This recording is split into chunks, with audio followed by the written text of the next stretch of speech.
Mga kapuso, makibalita po tayo kay Connie Sison na naroon ngayon live sa Rome, Italy para tutukan ng conclave. Connie, anong latest?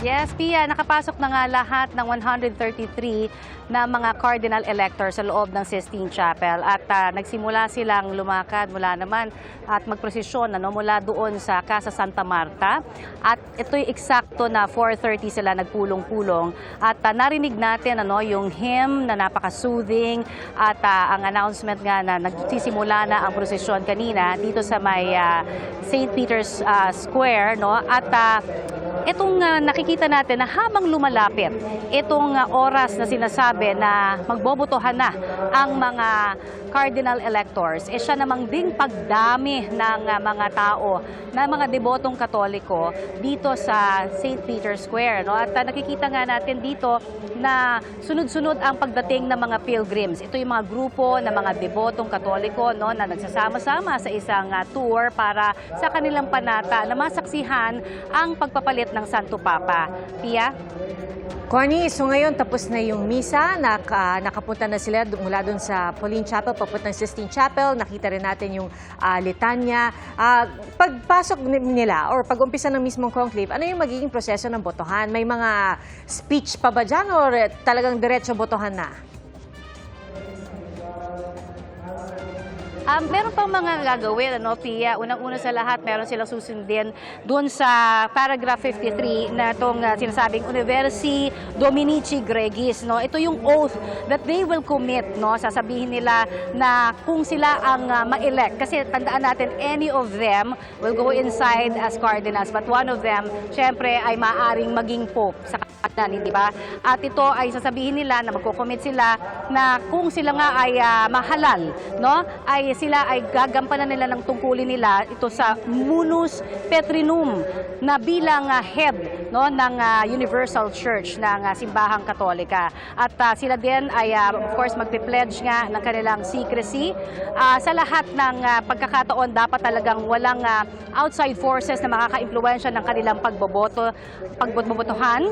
At meron din na manggaganap na yung Master of Pontifical Liturgical Celebration ay magpo-proclaim ng extra omnes. Ibig sabihin, lahat ng individual na nandoon na hindi kasali doon sa 133 na mga cardinal electors, Pia, ay dapat umalis.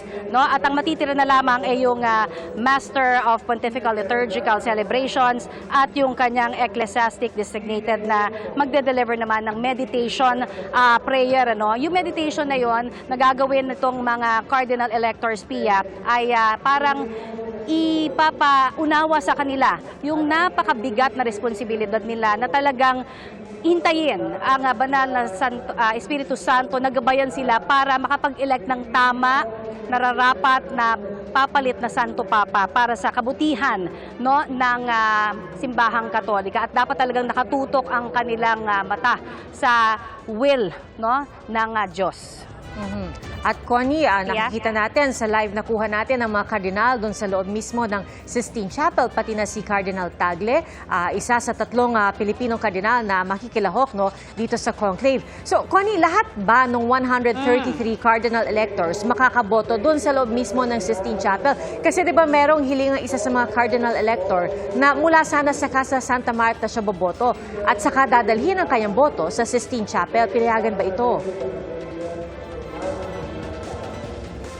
Yes, alam mo, Pia, kanina nagpunta tayo doon sa Holy See Press Office at nagpa-update tayo ukol dito sa sinasabing hiling na ng isang kardinal na hindi nagpabigay ng kanyang pangalan at hindi rin nagbigay ng detalye kung bakit niya hinihiling itong makaboto sana from inside yung Casa Santa Marta. Pero ang sabi sa atin, wala silang update na nakuha o komunikasyon na merong kardinal na mananatili sa Casa Santa Marta. Ang ibig sabihin daw niyan, kung walang komunikasyon sa kanila, ay ang lahat ng 133 na cardinal electors ay naroon ngayon sa loob ng Sistine Chapel para doon mismo mag-cast ng kanilang mga boto. At Connie, nabanggit mo kanina na napakarami na rin mga deboto, mga pilgrims na dumadating sa mga sandaling ito para mag-abang, no? Para kung may makikita ba silang puting usok o itim na usok maya-maya. So, nakita rin namin kanina may mga nakausap ka ng ibang Pilipino or ilang Pilipino dyan. May dumadating ba? Dumadami pa ba yung mga Pilipinong nariyan para mag-abang, no? Sa labas ng Sistine Chapel? Yes. Alam mo, hindi lang mga Pilipino. Yung mga nakatira dito sa Roma o kaya sa Vatican City na mga Pilipino, talagang given na nga sabi nga nila, talagang hindi nila palalampasin ang pagkakataon syempre dahil nandito na rin lang naman sila, hindi ba? At pupunta talaga sila dito. Pero ang nakakabilib, ay yung mga Pilipino na talagang plinano ito way ahead of time, nanggaling sa Palawan, nanggaling sa iba't ibang sulok ng Pilipinas at pamilya sila talaga na nagpabook para lamang makapunta sa unang araw nga nitong conclave. At syempre, ang inaabangan natin ngayon dito ay yung paglabas ng unang puting usok, Pia. Pero bago mangyari yan, kailangan muna na, of course, makakuha yung susunod na sinasabing magiging Santo Papa ng 2/3 vote o 89 votes o mahigit pa para siya nga ang maging Santo Papa, hindi ba? So talagang maraming kailangang sundin na procedure bago natin siguro makita itong usok, na mauunang puting usok dito sa aking likuran. Yung maliit na yan, Pia, sa pagitan nitong St. Peter's Basilica at itong palace ng Apostolic Palace, yan yung bubong ng Sistine Chapel. Ganyan lang kaliit yung Sistine Chapel na yan at medyo challenging para dun sa mga medyo nasa likurang bahagi nitong St. Peter's Square na talagang matanaw. Kasi napakaliit lang nung chimney na nakalagay dyan.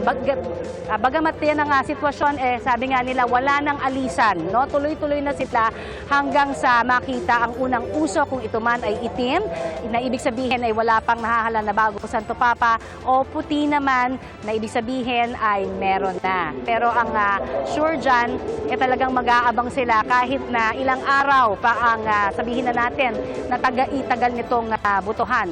Sabi kasi kung hindi makapag-elect ngayon, Pia, ng Santo Papa, dahil isang beses lamang sila boboto ngayong araw na ito, hindi ba, ay magtutuloy-tuloy ang botohan simula bukas din. Pero bukas, 4 na beses na silang boboto. 2 sa umaga at 2 din sa gabi. Yung 2 sa umaga, Pia, ay pagsasama na yung susunugin yung 2 votes na yun. Therefore, ganun din yung sa hapon. Kaya 2 beses lang din tayo makakakita ng usok. So, magtutuloy yan hanggang 3rd day ng votation ng ating mga ng mga cardinal electors. Kung hanggang sa talaga hindi pa rin nila ma-reach yung 2/3 vote o 89 and above na boto para sa susunod na Santo Papa. Pero pag dumating na yung ikatlong araw nito, Pia, dapat muna daw magpahinga ng isang buong araw yung mga cardinal electors nila para nang sa ganon, susubok sila ulit, sasabak ulit sa botohan the following day. So mukhang talagang matinding pagbabantay ang gagawin nyo dyan, Connie. At doon sa isang mga naging report mo, sinabi mo at pinakita mo yung mga bintana dyan sa Sistine Chapel na talagang wala kang matatanaw sa loob kasi nakababa yung kortina, wala ka talagang masisilip. Kailan ba nila bubuksan yan? Kapag tapos na lang at na-announce na Habemus Papam, so talagang bantay sarado. Hanggang saan lang ba kayo pwedeng lumapit?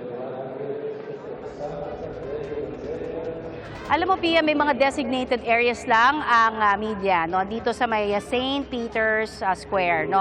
Hindi kami nga makalapit doon mismo sa mismong harapan ng St. Peter's Basilica. Except, of course, merong daan sa gilid na may mga pinayagan sila. Katulad ng mga local Italian media at mas malalaking mga international media na pinapasok nila sa loob ng Basilica. Pero ito ay limited lamang. Ang napaka-importanteng na iisip din natin dito, Pia, ay importante makita at marinig natin. Hindi man natin maintindihan dahil ito ay minsan nasa Latin na salita o kaya Italian. Makikita daw ng lahat na talaga kung meron ng Santo Papa dahil universal ang language ng pagpapausok, diba? Itim o kaya puti. Alright, so basta ang aabangan natin, Connie, yung mga katagang Habemus Papam. At syempre kapag narinig natin yan ay kakausapin ka namin kaagad. Aabangan namin ang resulta, Connie, ng iyong pagbabantay dyan. Maraming salamat sa iyo. Si Connie Season po nag-uulat live mula sa Vatican. Mga kapuso, maging una sa saksi. Mag-subscribe sa GMA Integrated News sa YouTube para sa iba't ibang balita.